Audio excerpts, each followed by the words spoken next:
During our family trip, my daughter-in-law yelled at the hotel receptionist, "Don't talk to the old woman, she's just the help." My son let out a laugh.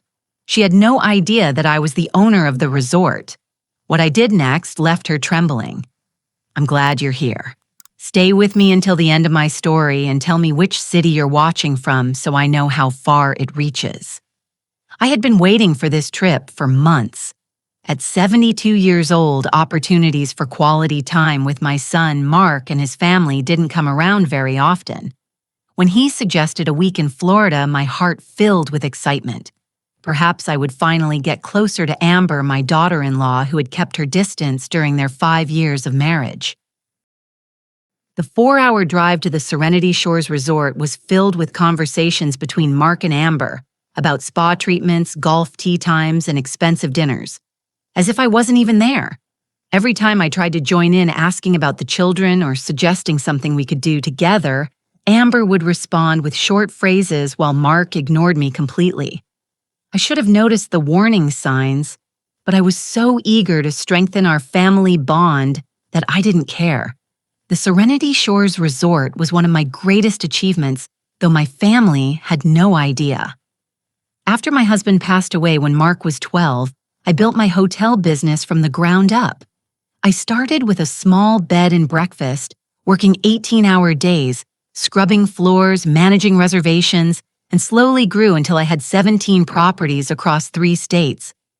I always kept my business separate from my family, wanting Mark to love me for who I was, not for my money. Arriving at the grand entrance, I felt that familiar pride, seeing the perfect gardens, and the uniformed valet rushing to greet the guests. It had taken me 3 years to buy Serenity Shores and another 2 to renovate it to perfection. Every detail from the marble floors to the crystal chandeliers had been my choice. Mark handed the keys to the valet while Amber adjusted her designer sunglasses and smoothed her blonde hair. She was undeniably beautiful. The kind of beauty that comes from expensive salons and personal trainers. At 35 years old, 20 years younger than Mark, she made sure no one forgot it. "Remember," she told him as we approached the doors, "I want the penthouse suite. I don't care what they say about availability. Make it happen." Mark nodded without hesitation. It still surprised and hurt me how much he submitted to her will. The confident boy I had raised was now a man who couldn't act without his wife's approval. We entered the elegant lobby and I couldn't help but smile at the familiar buzz of activity. Sarah, the front desk manager, looked up when she saw me. Her eyes widened, but I gave her a slight shake of my head. I wasn't ready for them to know who I really was. "Good afternoon," Sarah greeted warmly but with a professional tone. "Welcome to the Serenity Shores Resort.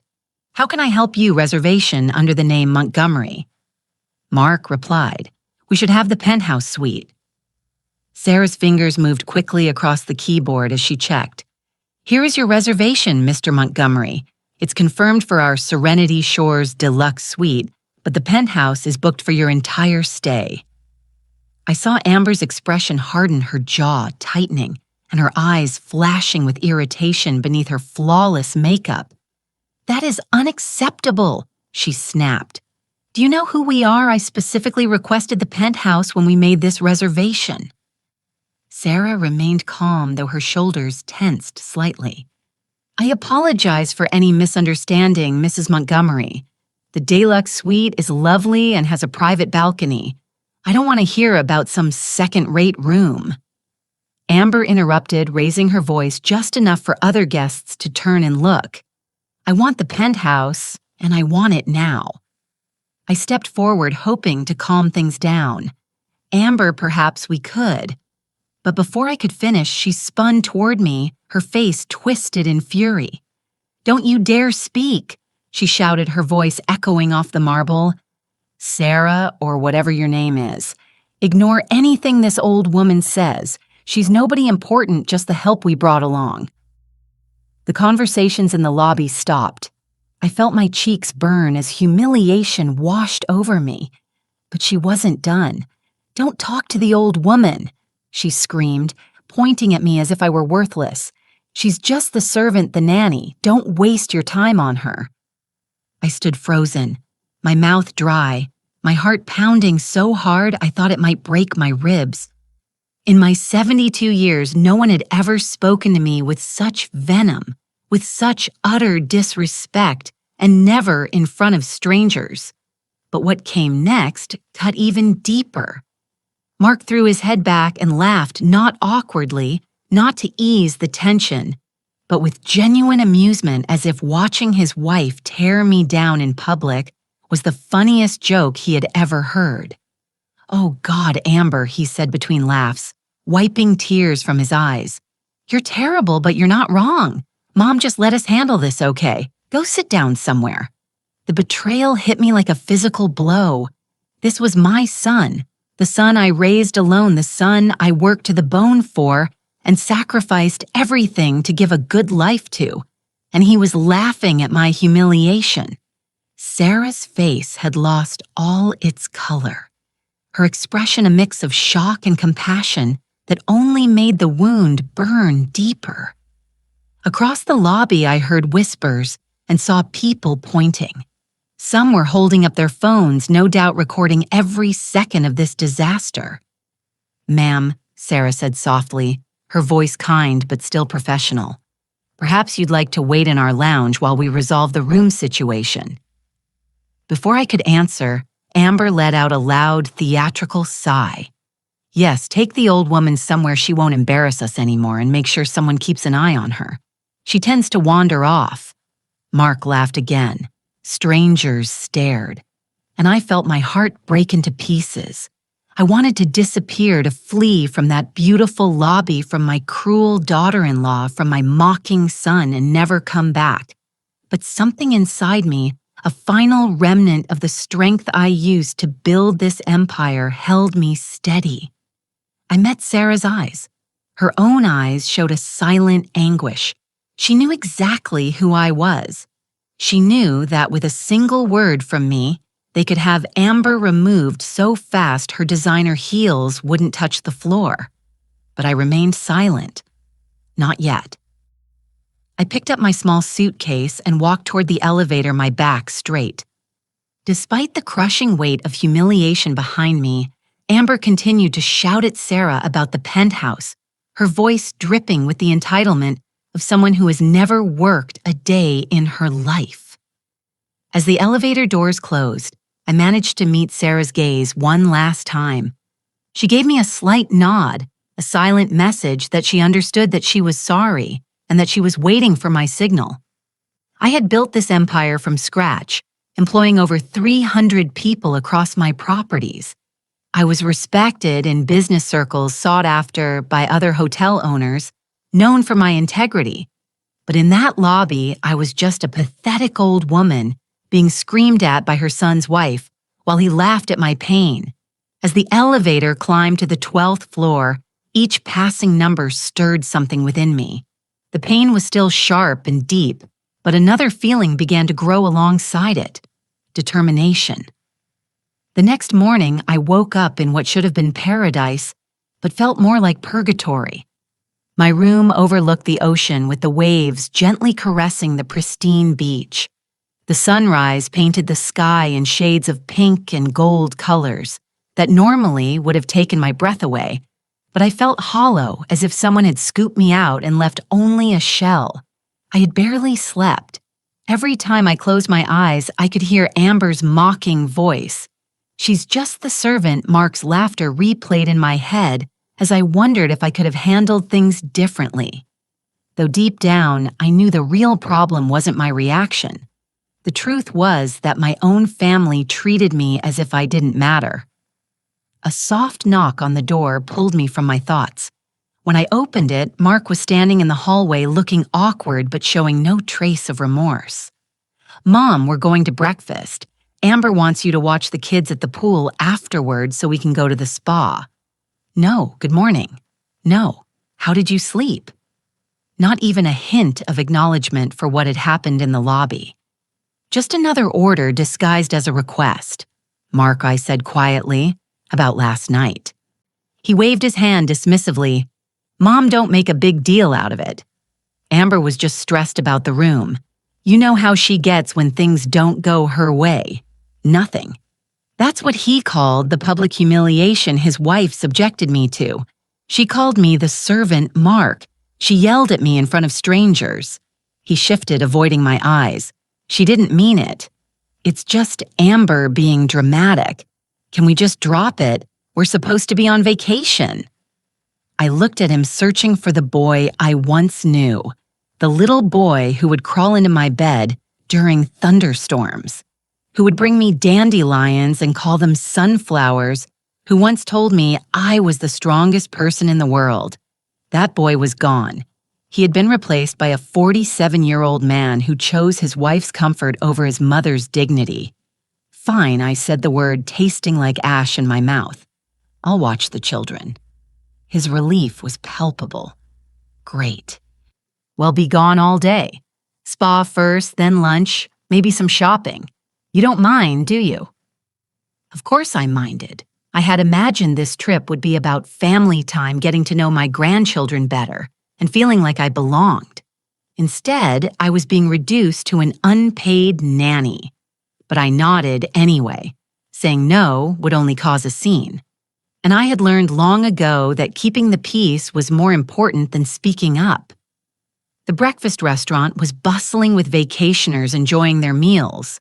Amber had secured a table by the window, the best spot in the house, and was already barking orders at the staff as if she owned the place. I want fresh squeezed orange juice, not that concentrate garbage. She told our waiter, a young man named Kevin, whom I remembered from other visits, and make sure the eggs are soft-boiled for exactly 3 minutes, not a second more or less. I could see Kevin trying to remain calm, but the strain in his eyes gave him away. I had trained my staff to provide first-class service, but Amber was testing even their patience. My grandchildren, Lily and Leo, aged 8 and 10, sat silently at the table, their eyes glued to their tablets. They barely looked up when I approached. "Good morning, sweetheart," I said to Lily, reaching out to smooth her hair.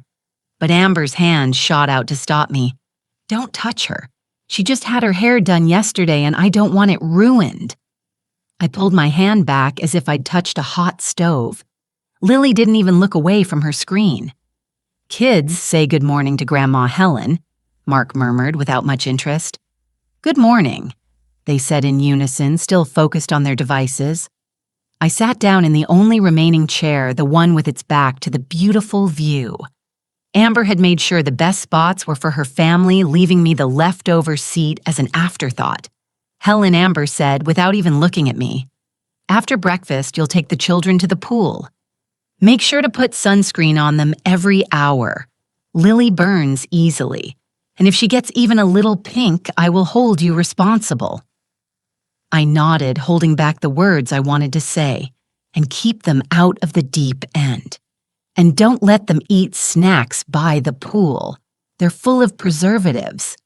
Oh, and if they need anything at all, you call me immediately. Don't try to handle it yourself." Each order was like a small cut, another reminder that she didn't trust me to care for my own grandchildren without her hovering over my shoulder. "How long will you be at the spa?" I asked. Amber finally met my gaze with a cold stare. "As long as we want. This is our vacation, not yours. You're here to help." Mark remained silent, his eyes on his phone completely disengaged. I wondered when he had become the kind of man who lets his wife treat his mother like hired help. After breakfast, I ended up by the pool with Lily and Leo, trying to start a conversation while they remained lost in their screens. All around us, other families were laughing, splashing, and genuinely enjoying each other's company. We looked like strangers who just happened to be sharing a table. "Grandma," Lily said suddenly, and my heart leapt, hoping she wanted to talk to me. "Yes, sweetheart, Mom says you used to clean houses for rich people. Is that true?" The question was like a slap in the face. I had worked hard my entire life. Yes, I never cleaned houses for anyone. I built my own empire from the ground up, created jobs for hundreds of people, and earned respect in a field dominated by men. And yet, in Amber's twisted version of my life, I was nothing more than a maid. "No, sweetheart," I said softly. "I'm a business owner. I build hotels." Leo looked up from his tablet for the first time all morning. "Mom says you make up stories about being important because you're embarrassed about being poor." The cruelty in his words took my breath away. Amber hadn't just humiliated me in public. She had been poisoning my grandchildren against me, filling their heads with lies so they would see me as a pitiful, delusional old woman. "Your grandmother is not poor, and she does not make up stories," I said, keeping my voice steady. Lily shrugged. "That's what Mom says. She says you live in a tiny apartment and pretend to be rich to feel better about yourself. In reality, I lived in a penthouse overlooking the bay, worth more than most people's entire net worth. But my grandchildren thought I was a pathetic old woman living in poverty and lying about my life." For the next 6 hours, I sat by that pool watching children who barely glanced my way, while their parents enjoyed themselves at my expense. Other guests made small talk with me from time to time, and I responded with short, polite chats, all while feeling more and more hollow with each passing minute. When Mark and Amber finally returned, they were glowing from spa treatments and an expensive lunch. Amber's nails were freshly manicured, her hair perfect. She looked like someone who had spent the day being pampered, and she had in a spa that I owned with services that I ultimately paid for. "How are the kids?" Mark asked without looking up from his phone. "Fine," I replied, because what else could I say? That they thought I was a liar and a servant. That their mother had deliberately destroyed any chance of a real bond between us. "Good," Amber said distractedly. "You'll watch them again tomorrow. We have golf in the morning and lunch with some friends we met at the spa." I watched my son nod along with her plans. Never asking if I minded, never considering that maybe I wanted to spend my vacation doing something other than providing free childcare. That night, sitting alone in my ocean view room that I had worked so hard to make mine, I finally saw the truth. This wasn't a family vacation. It was a work trip where I had been cast in the role of the help. Except instead of getting paid, I was footing the bill for the privilege of being treated like dirt. But as I sat in the darkness listening to the waves crash against the shore, something began to shift inside me. The hurt was still there, deeper than ever. But now it was joined by something else. Anger. Pure, sharp anger at being taken for granted at the lies and at being treated like I was worthless when I had built everything. Starting tomorrow, I decided things were going to change. The third day of our vacation began just like the first two, with Amber dictating my to-do list, while Mark sat by nodding like a compliant aide. This time, they had planned a day trip to the nearby wine country, and I was to stay with the children.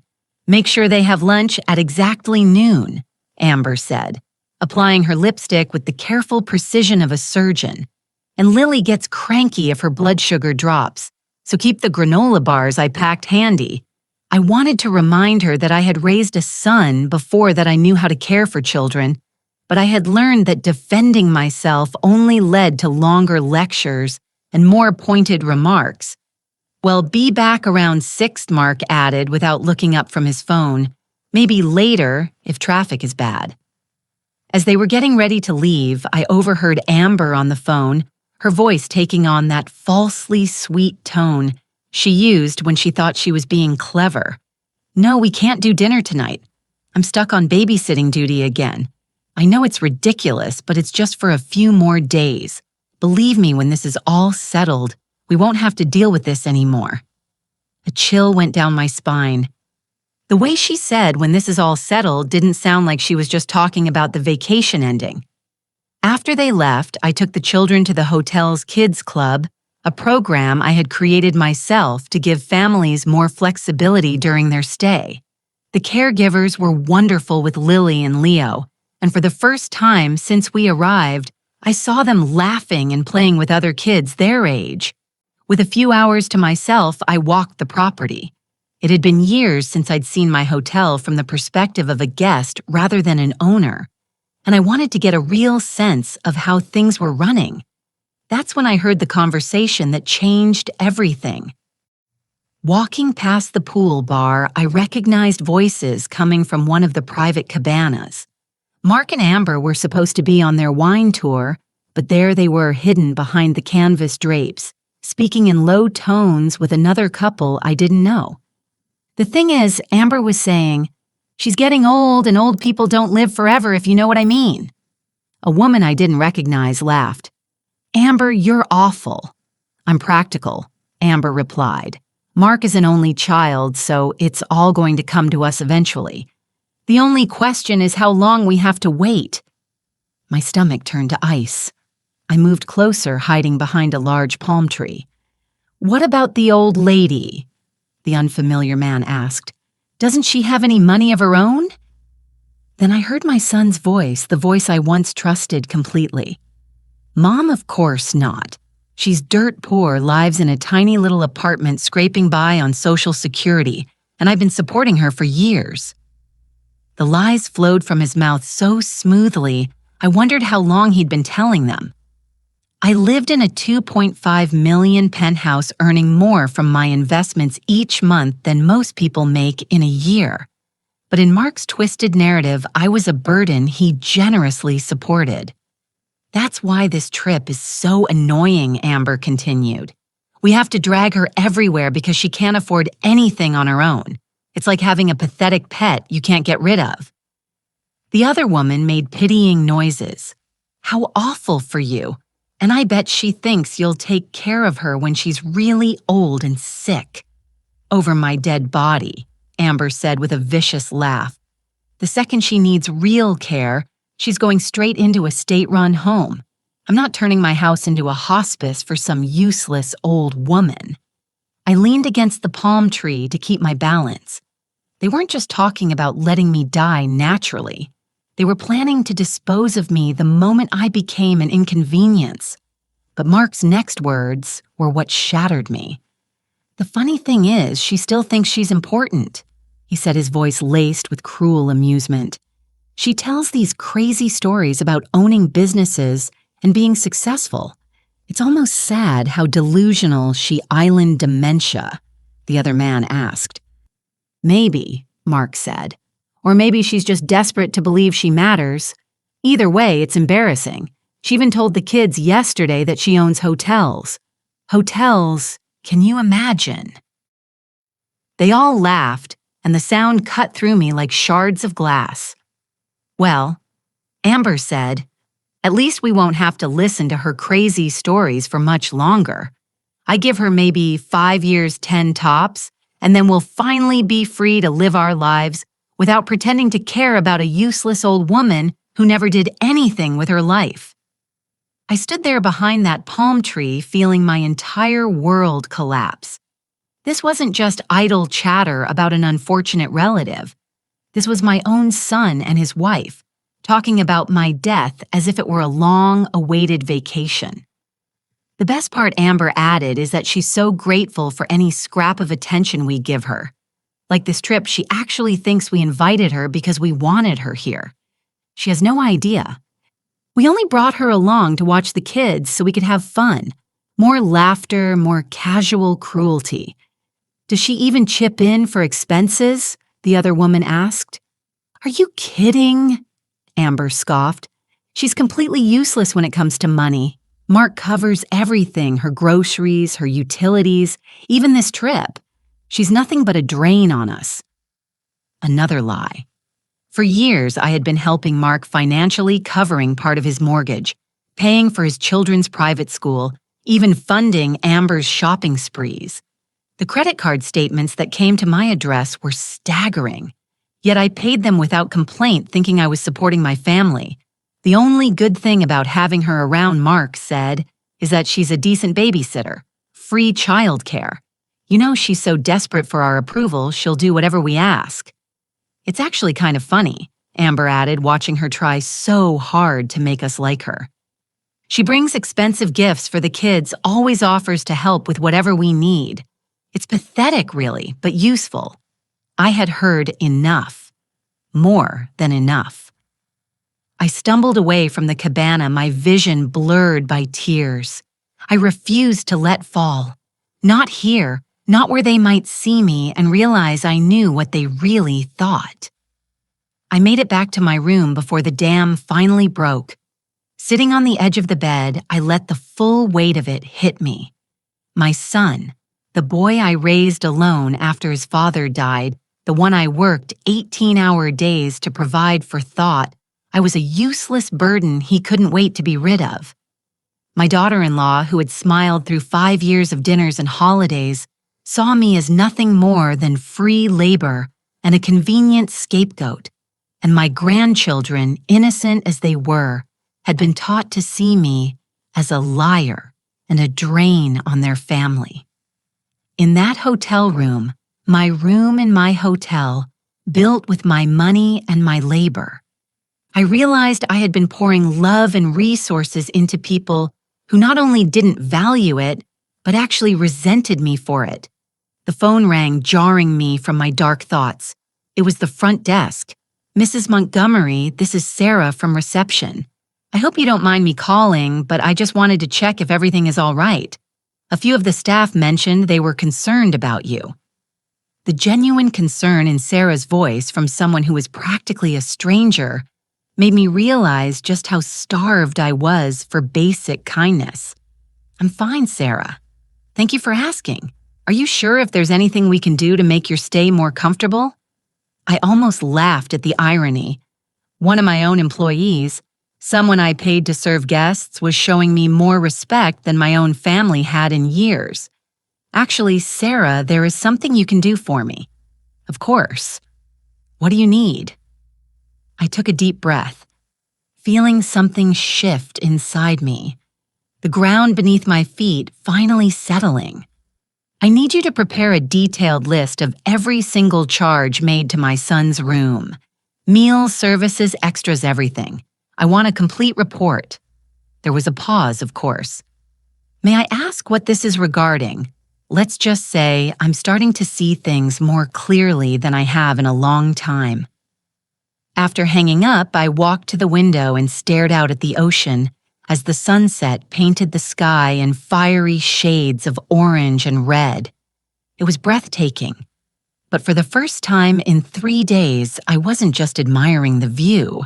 I was planning. My family had decided I was nothing, just a poor old woman they had to tolerate until I was gone. They were about to find out exactly who they were messing with. That evening, Mark and Amber returned from their supposed wine tour tan and pleased with their day of deceit. They strolled into the hotel lobby like royalty returning from a conquest, unaware that I had heard every ugly word they'd exchanged by the pool.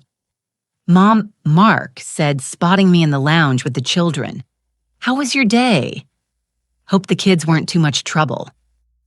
Yesterday, I might have believed the fake concern in his voice, but now I heard it for what it was, a performance to maintain the illusion that he cared. "They were angels," I replied calmly, though my chest was tight with rage. "We had a great time at the kids' club, didn't we?" Lily and Leo nodded distractedly, already turning back to their parents, as if I ceased to exist the moment they walked in. "Perfect," Amber said, barely looking up from her phone screen where she was checking her reflection. "We're going to try that new seafood restaurant downtown. You don't mind staying in tonight, do you? The kids need to get to bed early anyway. It wasn't a question. It never was." "Of course," I said, the bitter taste in my mouth. While they got ready for another night out without me, I slipped away to make a call. In my room, I dialed a number I hadn't used in months. "David, it's Helen Montgomery." David Stone had been my business lawyer for 15 years, a shark who knew the legal and practical sides of running a hotel empire. If anyone could help me pull this off, it was him.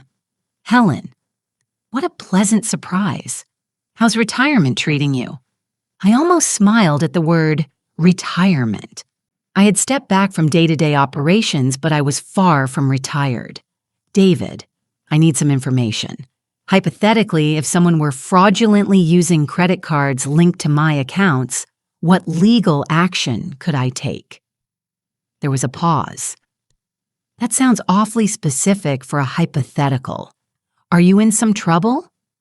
Let's just say I'm considering making some changes to my financial structure. And what if they are family members who are authorized users, but who are lying about where the money is coming from, Helen? If someone is committing credit card fraud on your accounts, it's a serious felony, even if it's family. Are you telling me that's what's happening? I stared out at the ocean, watching the moonlight flicker on the waves. I'm telling you that I'm done being taken advantage of, and I want to know my options. For the next half hour, David walked me through exactly what I could do. It was both sobering and liberating. I had far more power than I realized, and Mark and Amber had made far more mistakes than they could ever imagine. After hanging up, I called Sarah at the front desk. Mrs. Montgomery, how can I help you, Sarah? I need you to prepare a complete report for me. Every service my son's family has used since their arrival, every special request, every interaction with the staff, of course. Is there a specific reason I chose my words carefully? Let's just say I'm reviewing our guest service quality. I want to make sure procedures are being followed. Of course, I'll have it for you in the morning. The next morning was gray and heavy, matching my mood. I had barely slept, my mind racing with plans, but for the first time in days, I felt focused instead of helpless. I met Sarah at 7:00 in the morning before Mark and Amber were awake. The report she handed me was worse than I expected. Your daughter-in-law has made 17 complaints since her arrival, Sarah said in a low voice. She has demanded room changes, special meals, and has been rude to several members of the staff. I flipped through the pages, reading account after account of Amber's entitled behavior, berating a housekeeper for how her shoes were arranged, sending back 3 meals for not being perfect, demanding the pool be cleared so Lily and Leo could swim alone. And my son, I asked. Sarah's voice was even. He has been less involved, but he has backed her up on every complaint and demand. Of course he had. Mark had become an expert at enabling Amber's worst impulses while keeping his own hands clean. Sarah leaned in, lowering her voice even more. There's something else. Yesterday, when they thought no one was listening, Mrs. Montgomery had a lot to say about the hotel's management.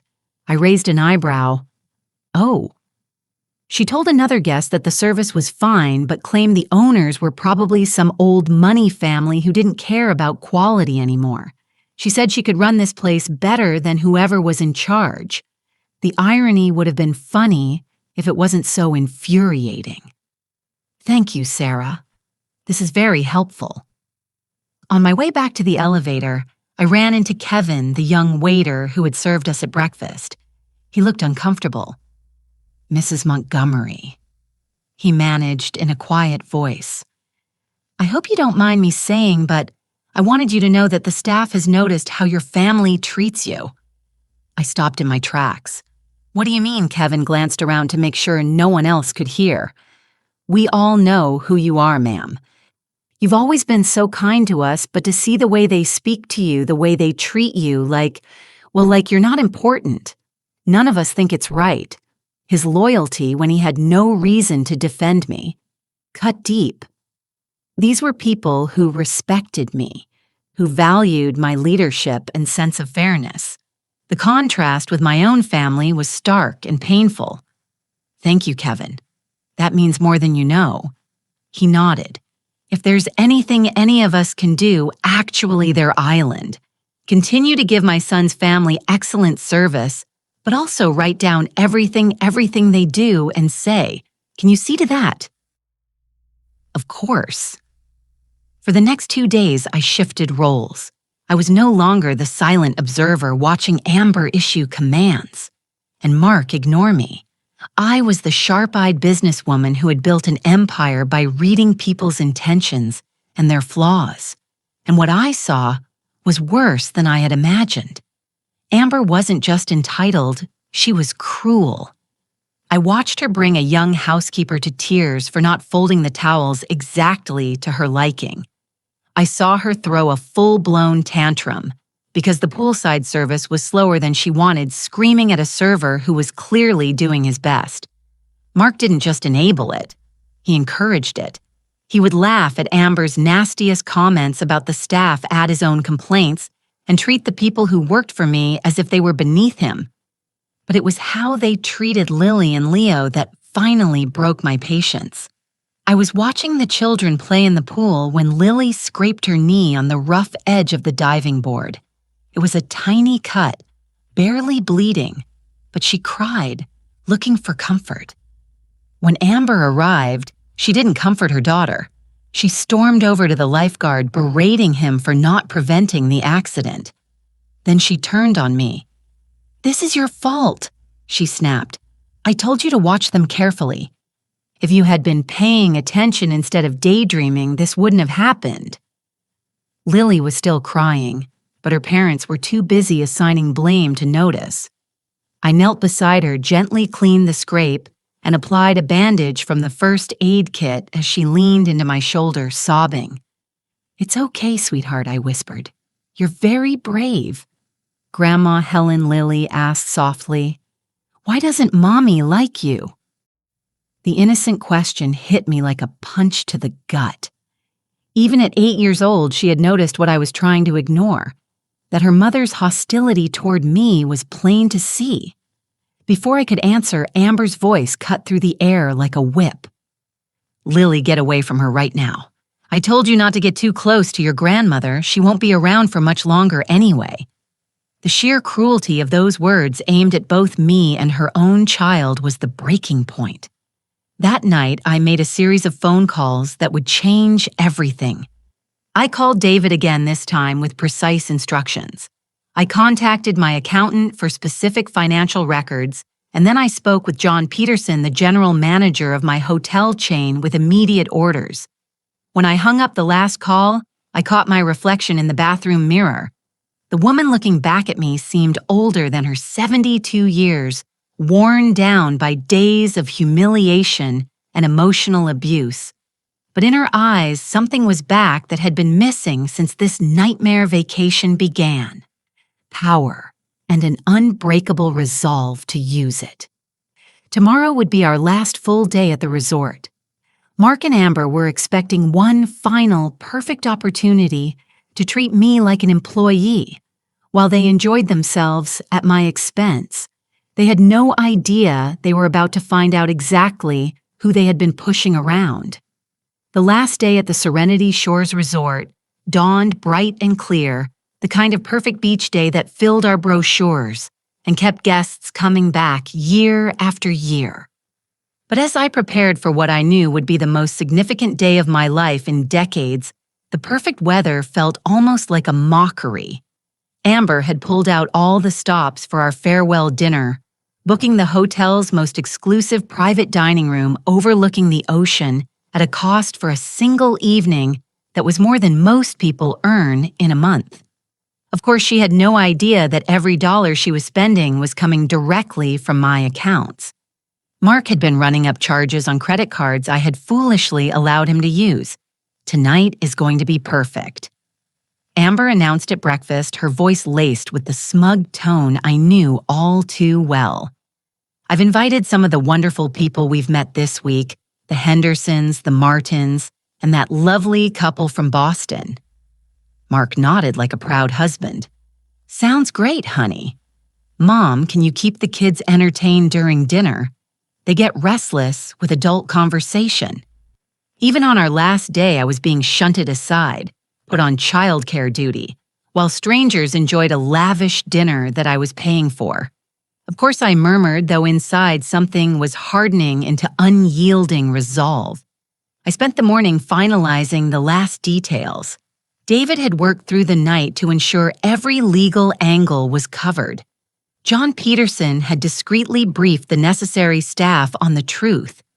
I practiced my lines in front of the mirrors until I could say them without my voice trembling. At 3:00, the call finally came. "Mrs. Montgomery, this is Detective Miller with the local police department. We've reviewed the financial records your attorney sent over with the evidence of unauthorized charges and misrepresentation.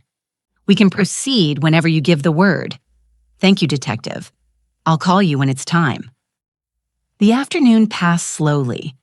Amber spent hours getting ready, transforming herself into the picture of high-class elegance she wore like armor. Mark pressed his best shirt and polished his shoes, ready to play the part of a successful businessman for his new friends. Neither of them asked me what I planned to wear or if I needed any help. To them, I was just the help, and the help didn't need to get ready for their big night. At 7:00, we convened in the Horizon Room, my resort's most stunning dining space. Floor-to-ceiling windows framed a spectacular view of the ocean, with a private balcony for catching the salt-laced breeze. Crystal chandeliers bathed the tables in a warm glow, each one dressed in fine linens and china. I had chosen everything in that room, from the hand-painted murals to the imported marble floors. It was designed to celebrate life's finest moments. Tonight, it would be used for something very different. The other guests were already there, 6 elegant couples clearly charmed by Amber's social grace and Mark's confident demeanor. They greeted me politely, but their focus was on Amber and Mark, giving me little more than a nod. "Everyone, this is Mark's mother," Amber said, gesturing to me with the same flat enthusiasm one might use to introduce a necessary but unattractive piece of furniture. I had spent the entire week helping with the children, playing the part of a hired nanny rather than a vacationing relative. The conversation flowed around me as one elegant course after another was served. Amber sat like a queen, holding court with tales of her travels and grand plans. Mark played the part of the devoted husband, laughing at her jokes and adding little flourishes to make them seem more sophisticated and successful than they truly were. I sat at the other end with Lily and Leo, cutting their food and keeping them entertained so the adults could enjoy themselves. Whenever the children asked normal questions or made harmless comments, Amber would shoot me hard looks as if their typical behavior was somehow my fault. "Helen," she said during a lull in the chatter, loud enough for the whole table to hear, "could you take the children out to the balcony? They're getting a bit restless, and I'd hate for them to disrupt everyone's meal." It was exactly what I had been waiting for: her public dismissal, her casual cruelty in front of everyone. With all eyes on me, the stage was set. I rose slowly, placing my napkin carefully on the table, and walked to the head of the table where Amber sat in her borrowed glamour, oblivious that her world was about to come crashing down. "Actually, Amber," I said, my voice firm and carrying across the room, "I think it's time we had an honest conversation." The table fell silent. Amber looked at me with irritation, not concern, annoyed that I had interrupted her performance. "What are you talking about? I asked you to take the children outside." "I know what you asked me to do," I replied, moving to stand behind her chair. "Just like I know about your conversation by the pool cabana 3 days ago, the one where you discussed how much longer you think I have to live and how happy you'll be when I'm gone." The color drained from Amber's face, but she forced a brittle laugh into the charged air. "I have no idea what you're talking about. You must have misunderstood. Did I misunderstand when you called me a useless old woman? Or when you said you'd have me locked away in a state facility the moment I became an inconvenience? Or perhaps I misheard when my own son laughed and said I was delusional for claiming to own businesses." Mark was staring at me now, his expression shifting from surprise to panic. Around the table, the guests exchanged uncomfortable glances, wishing they were anywhere else. Mark's voice was tight, a warning tone. "Mom, maybe we should discuss this in private." I didn't take my eyes off Amber. I think we've had enough private conversations. It's time for the truth to come out in public. I pulled a thick folder of documents from my handbag. The rustle of paper echoed in the silence. Ladies and gentlemen, I said to the entire table, allow me to introduce myself properly. My name is Helen Montgomery, and I am the owner and founder of the Montgomery Hospitality Group. A gasp went around the room. One woman covered her mouth. This hotel, the Serenity Shores Resort, is one of 17 properties I own. The dinner you are eating, the rooms you are staying, and the staff who serve you, it all belongs to me. Amber's mouth opened and closed like a fish, and Mark sat frozen, ashen-faced. For the past week, I continued my voice growing stronger. I have been humiliated, belittled, and treated like an employee by my own son and his wife. They have told you, my grandchildren, and anyone who would listen, that I am a poor, delusional old woman who makes up stories of success just to feel important. I opened the folder and pulled out a set of papers. This is the deed to this hotel. This is my corporate registration. These are the financial statements showing my net worth, $45 million. And this, I said, holding up the final paper, is a record of every single expense Mark and Amber have charged to the credit cards I gave them, thinking I was helping a family who cared about me. The room was completely silent. Even the children sensed the weight of the moment. $156,000 in the last 6 months. Spa days, shopping sprees, luxury dinners, exclusive vacations, all on my accounts, while they told people I was broke and that they were supporting me out of charity.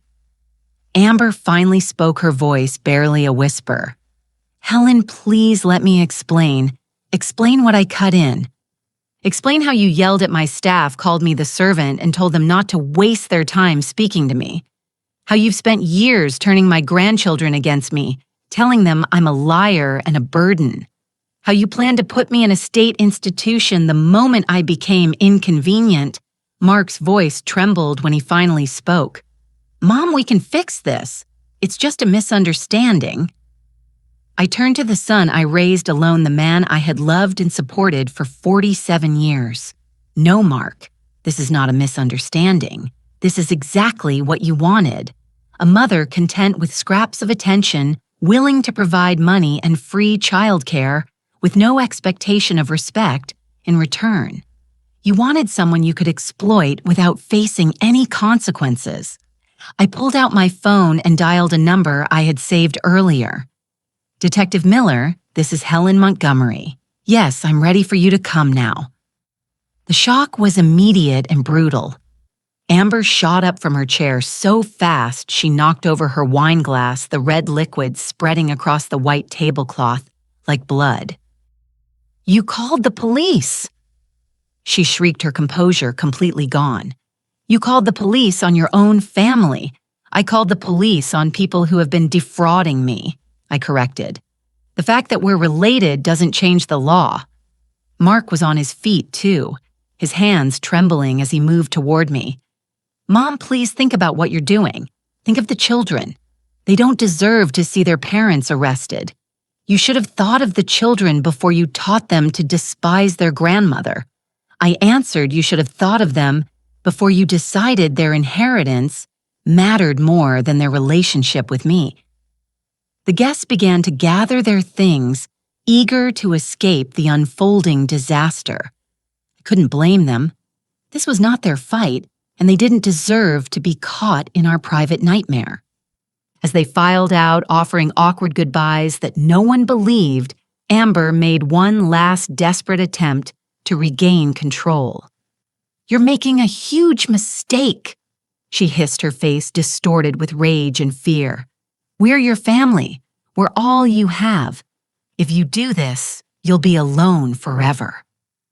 I looked at her, the woman who had spent 5 years methodically destroying my bond with my son and grandchildren, and I felt something I hadn't experienced in decades. Pure, absolute peace. Amber, I said softly. I have been alone for years. The only difference is that now it's my choice. Footsteps echoed in the hallway as Detective Miller and his partner arrived. When they entered the dining room, their presence seemed to shrink Amber and Mark, transforming them from confident, arrogant manipulators into cornered, frightened animals. Mrs. Montgomery Miller asked kindly, "Are these the individuals you wish to press charges against?" I looked at my son one last time, searching for any hint of remorse, any spark of the boy I raised, but all I saw was pure hatred. His mask was gone. "You vindictive old bitch," he snarled. "You're tearing this family apart over money." And in that moment, I knew without a shadow of a doubt that I was doing the right thing. The legal process that followed moved faster than I expected. David had prepared our case so thoroughly that Mark and Amber's lawyer, ironically paid for with my own money, advised them to take a plea deal rather than risk a trial. The charges of credit card fraud and financial elder abuse carried severe penalties, but the real blow was the public exposure of their lies. Within a week of their arrest, local newspapers picked up the story. Hotel heiress uncovers family financial fraud during vacation. Read the headline in the business section. The article detailed how a successful businesswoman had been systematically exploited and defrauded by her own son and daughter-in-law, painting a devastating and entirely accurate picture. I gave no interviews and sought no publicity. I didn't have to. The facts spoke for themselves. Mark and Amber were banned from all Montgomery hospitality properties. Their credit cards canceled their access to my accounts revoked, and the mortgage payments I had been covering were immediately cut off. Within a month, they had to sell their house and move into a small apartment on the other side of town. But the financial hit was nothing compared to the social fallout. The story spread through their circles like wildfire. The country club membership I paid for was terminated. The private school Lily and Leo attended with tuition, covered by Grandma Helen, demanded immediate payment of back fees, or the children would be unenrolled. The friends who once enjoyed lavish dinners and holidays on my dime suddenly had no time for Mark or Amber. I watched from the quiet of my penthouse, feeling only relief. 3 months after that disastrous dinner, I received a letter. The return address was Mark's new apartment, and the handwriting was Amber's, shaky and desperate compared to her usual perfect script. "Dear Helen," it read, "I hope you can find it in your heart to forgive us for our mistakes. We have learned our lesson and want to make amends. The children miss their grandmother terribly, and Mark now realizes how wrong he was to let me come between you. Please give us another chance to be the family you deserve." I read it twice, then folded it neatly and filed it away with the police reports and court documents. It wasn't an apology. It was another attempt at manipulation, another way to get at my resources now that theirs had run dry. The real Mark, the one who called me a vindictive old when he was held accountable, had already shown me exactly who he was. Amber's letter only confirmed that they had learned nothing except that their choices had consequences. I never replied. Instead, I began to build the life I should have been living all along. I sold 2 of my smaller properties and used the money to create the Montgomery Foundation, a nonprofit organization dedicated to stopping elder abuse and supporting seniors who have been abandoned by their families. The foundation's headquarters took up the top floor of my newest hotel in downtown Miami, and I threw myself into the work with an energy I hadn't felt in years. The foundation became my real family. Dr. Linda Vargas, a gerontologist who took the role of medical director, was like the daughter I never had. Sergio Ortiz, our advocacy lawyer, reminded me of what Mark could have been if he had chosen integrity over entitlement. Sophia Ramos, who ran our support groups, was a survivor of financial exploitation by her own family and knew all too well the sting of betrayal from those you love. Together, we helped dozens of seniors reclaim their lives and their dignity. We offered legal aid, financial counseling, and most importantly, a community that understood that family meant more than blood. My grandchildren remained a source of pain, but time began to soften that wound. Lily and Leo were young enough that perhaps the poison from Mark and Amber wouldn't stick forever. I set up trust funds to pay for their college educations to be managed by the foundation when they turned 18. If they reached out to me by then knowing the truth of what had happened, I would welcome them with open arms. If not, they would still have the security I always wanted for them. A year after the showdown at the Serenity Shores Resort, Sarah, my former receptionist, now promoted to general manager, called to see if she could visit. "Mrs. Montgomery," she said as we sat on my balcony overlooking the bay, "I wanted you to know that the staff at Serenity Shores has never forgotten what happened that week. The way your family treated you and the grace with which you handled it has become something of a legend among our employees." I smiled, thinking of Kevin and the others who had shown me loyalty and kindness. They were good people. They deserved better than to witness that disaster. "There's something else," Sarah continued. "We've had several inquiries from guests who heard about the foundation people who are dealing with similar issues in their own families. They've asked if there could be programs at the resort that could help them." That conversation sparked our most successful project to date. The Reclaim Your Life retreats became week-long programs at Serenity Shores, combining luxury stays with therapy, legal clinics, and peer support groups.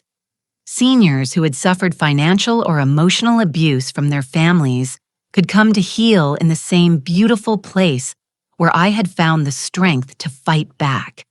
The irony was perfect.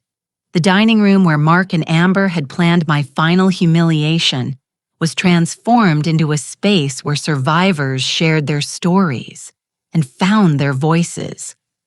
The pool where I had overheard their cruel plans became a place of restoration and new beginnings. But perhaps the most rewarding moment came 2 years after that confrontation, as I was reviewing applications for our scholarship program. One name leaped off the page: Leo Montgomery. My grandson, now 13, had written an essay about his desire to study business administration and hotel management. He had researched my career and the work of the foundation, and his letter had a maturity and clarity that stunned me. "I know my parents did terrible things to you," he wrote in a neat, adolescent hand. I was too young to understand it at the time, but I know the truth now. I want to make it right somehow. I want to be the kind of person who builds things instead of tearing them down like you did. I sat at my desk, tears streaming down my cheeks, reading those words over and over again. He hadn't reached out for money or because his parents had pushed him to. He had done it because he had chosen to find out the truth about his family. That afternoon, I dialed the number he had included on his application. "Leo, this is your grandmother." The silence on the other end was so long I thought he had hung up. Then in a trembling voice, he whispered, "Grandma Helen, I wasn't sure you'd want to talk to me." "Sweetheart," I said, my voice breaking, "I have wanted to talk to you every single day for the last 2 years. We talked for 3 hours on that first call. Leo told me about the divorce, that Mark and Amber's marriage hadn't survived the financial pressure and public shame, and that he lived mostly with his father, who was finally beginning to understand the weight of what he had lost. Lily, he said, was still angry and confused, but she had started asking questions too. I didn't push for a quick reconciliation or demand apologies. I just listened as my grandson told me about school, his friends, and his dreams for the future. When he asked if he could visit, I said yes without a second thought. The day Leo walked into my penthouse was one of the happiest of my life. He was taller than I remembered, with Mark's dark hair and eyes that held a kindness I hadn't seen in his father in decades. We spent hours looking through photo albums, and I told him stories about his grandfather and about building the business that might one day be his legacy if he wanted it. "Grandma," he said as we watched the sunset from my balcony. "I'm so sorry we hurt you. I know I was just a kid, but I should have known better." I pulled him into a hug, breathing in the scent of his shampoo and feeling the steady warmth of this boy who had found his way back to me. "You were exactly the kid you were supposed to be," I answered. "None of this was your fault." Now, 5 years after that terrible vacation, I wake up every morning in my beautiful penthouse with nothing but gratitude. Leo comes over every weekend working part-time at the foundation and learning the ropes just as I did decades ago. Lily has started calling from time to time, and those cautious conversations give me hope for what's to come. On my 77th birthday, Mark sent me a letter. This time, it was a real apology full of sincere regret and acknowledgement of the damage he caused. He didn't ask for forgiveness or for money. He just said he hoped that one day I might want to see him again. I haven't made a decision. The damage he did was deep, and trust that is broken, like that is not easily rebuilt. But seeing Leo grow into a man of integrity makes me think that maybe redemption is possible, even for those who have fallen the furthest. I learned from Leo that Amber moved out of state and remarried quickly. She has had no contact with me or the children, and frankly, that is probably for the best. Some people are simply toxic, and the healthiest choice is to remove them from your life completely. The Serenity Shores Resort is thriving under Sarah's management, and the foundation has helped over 2,000 seniors reclaim their lives with dignity. I still walk through the lobby, sometimes remembering that awful week when I felt so small and powerless. But now, when I stand in that marble space, I don't see it as the place where I was humiliated. I see it as the place where I finally stood up for myself, where I understood that I did not have to accept cruelty just because it came from family. The greatest lesson I've learned is this: you teach people how to treat you. For years, I taught Mark and Amber that they could take advantage of me without consequence, that my love came without the requirement of respect. When I finally set boundaries and demanded the respect I deserved, everything changed. Not overnight and not without pain. But eventually, at 77, I have never been happier. I am surrounded by people who value me for who I am not, for what I can give them. I go to sleep each night knowing I am loved and respected, and I wake up each morning excited for the day ahead. It took me far too long to learn that being alone is not the same as being lonely, and that sometimes the family you choose is stronger than the one you were born into. Mark and Amber thought they were teaching me a lesson when they shamed me in that hotel lobby. They were right about one thing. I did learn something that week. I learned that I am worth fighting for even if I have to be the one to do the fighting, and that made all the difference. The story we have told is fictional, but it is based on some real events. The names and places have been changed to protect the identities of those involved. We don't tell this to judge, but in the hopes that someone might listen and stop to think. How many mothers are suffering in silence within their own homes? I am very curious. If it were you in my place, what would you do? Would you choose to stay silent to keep the peace, or would you dare to confront it all to reclaim your voice? I want to know what you think, because every story is a candle that can light the way for someone else. God always blesses, and I firmly believe that courage leads us to better days. In the meantime, on the final screen, I'm leaving you with 2 of the channel's most beloved stories. I assure you they will surprise you. Thank you for joining me until the end.